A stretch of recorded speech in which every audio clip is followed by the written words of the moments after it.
The FBI also, as you see there, releasing a photo of one of the coolers containing an IED, which was placed by the suspect near the intersection. I got this question a lot on social media earlier today when we posted this. Can you just explain in layman's terms, what does IED mean, Hal, and why are these photos important with this investigation? Well, IED stands for improvised explosive device. He had basically built a couple of bombs that, and information coming out today has indicated that they had a remote detonator in the truck with him to set off a couple of bombs. That's the improvised explosive devices. As you see, the container that he used was a cooler right there, and that's how those four individuals they were looking at earlier.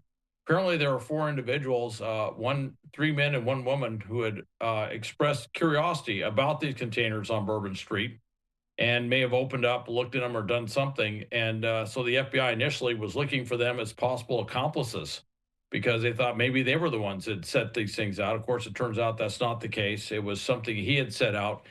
One of the things I would point out too is look at how he's dressed. It's very low key. It's the sort of thing that if you were to if you were doing intentional surveillance of Bourbon Street, that would be a perfect attire. You wouldn't really draw any attention to yourself. It's very understated. It would certainly fit the sort of bar nightclub sort of atmosphere that is Bourbon Street, particularly around New Year's. So he was able to do something, and I think we may have talked on the air about this yesterday when this story first came out about the possibility he was doing pre-attack surveillance, because you look at the method that he went in there, the timing of when he went in, going around the police car on the sidewalk down Bourbon Street.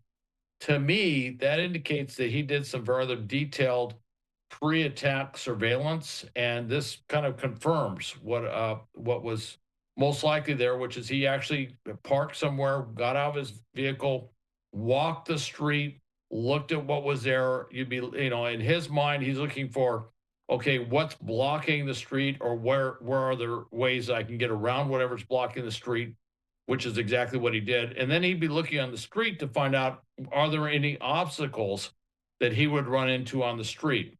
Is there something set up? Is there something that could slow him down? And once he had done that, he basically finalized his plans, and then he drove around went around the police car that was blocking or insufficiently blocking Bourbon Street, and then just basically accelerated and caused all that carnage along Bourbon Street.